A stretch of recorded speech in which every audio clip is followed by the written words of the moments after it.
Let's see if you remember what happened weather-wise last night. How could you forget? I stayed up. I wanted to see what was going to happen. Yeah. It wasn't too severe in our area, but I know Right, in certain parts of the state, they did see a little bit of damage. I'm so thankful it weakened when it did because it was so intense in South Dakota. And there was a point yesterday afternoon where I was a little bit nervous. I saw that coming in and I said, this doesn't look good. We had over 95-mile-per-hour winds reported in parts of South Dakota. Wow. So thankfully weakened a lot. We still had some incredible images. We still had some damage in Iowa. We saw wind gusts that were higher than 60 miles per hour. This was that shelf cloud, and there's nothing more Iowa than the shelf cloud coming over the cornfield. This was a picture in Carroll from Nancy. So thank you, Nancy, for sharing that picture with us. This is likely going to be classified as a derecho. I don't throw that term around lightly. This is something you're probably familiar with now. As we've talked about it the last couple of years, we did have those severe wind reports stretching from the Dakotas back into Iowa for several hundred miles.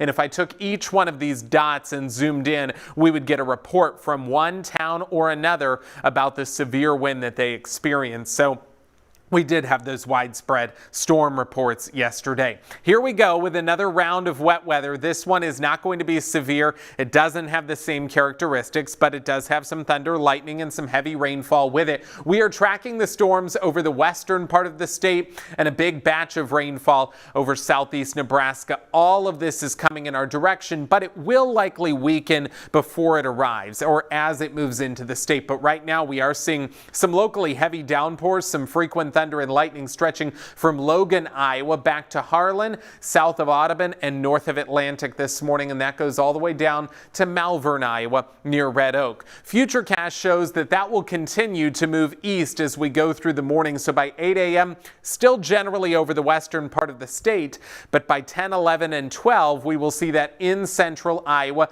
hopefully a little bit weaker. We may see a few rumbles of thunder or flashes of lightning. Then there will be some rainfall, and that'll stick around off and on through the afternoon. This is what Futurecast shows around 2 o'clock with some showers still hanging on, and again through 5 and 6 p.m. that could hold as well. Eventually that pushes into southern Iowa by 10, 11 o'clock tonight, so the evening probably a little bit drier, but another round of rain moves in overnight. This one comes in early tomorrow morning, especially for central and southern Iowa. This is what the radar picture could be like at 8 o'clock tomorrow morning, and again we could see heavy rainfall overnight and through the morning tomorrow. Futurecast putting down another inch to inch and a half in parts of southern Iowa. Lower amounts in central Iowa, but again, you get underneath one of those thunderstorms and it can produce some heavy rainfall. If you're headed out to Zoo Brew later on at the Blank Park Zoo, it'll be comfortable temperature-wise. Just keep an eye to the sky.